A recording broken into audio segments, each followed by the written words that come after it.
Hi, it's me, Kurt, again, and welcome to day 2 of our little session that we're doing this week on fear.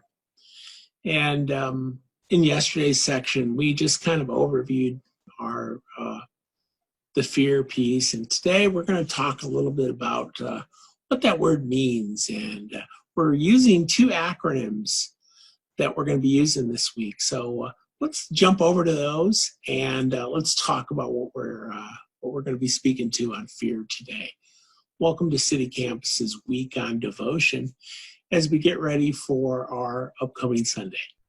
So fear is our topic, and as we mentioned yesterday, I should say, we're kind of dealing with 2 acronyms this week. One is false evidence appearing real, and the other one is faith exposes the attacks of a real enemy.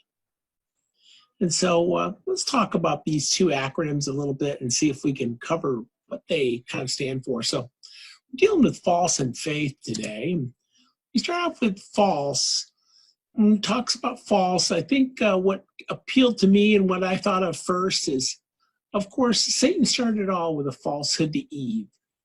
Back in the Garden of Eden, Adam and Eve had been created. The only thing they were supposed to do is not eat from the tree of good and evil, the tree of life, I should say.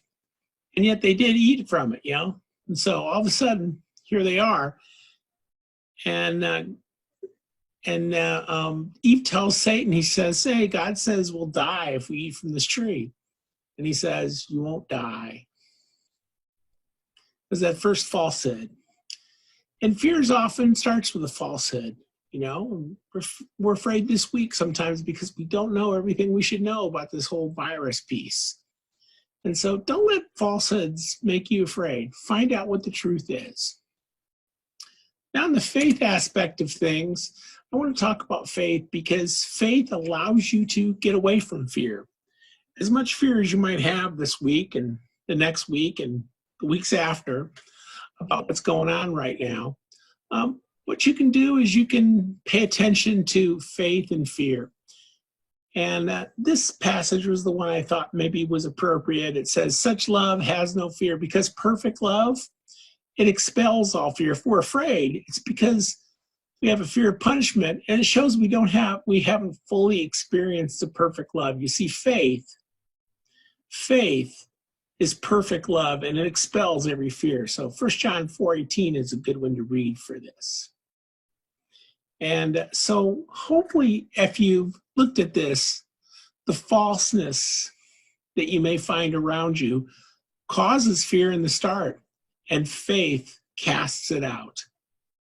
And remember, our main verse is Revelation 1:17. When I saw him, I fell at his feet as if I were dead, and he laid his right hand on me and said, don't be afraid. I'm the first and the last. And as I mentioned in the King James, that says, fear not. And I hope you'll fear not this week. Tomorrow, we'll be talking about evidence. And, and we'll be talking about our 2 evidence, E words, evidence and exposes. So we'll be talking about those tomorrow. So I hope you'll join us then. And make sure you share this as the week goes on. We'll talk to you. Bye.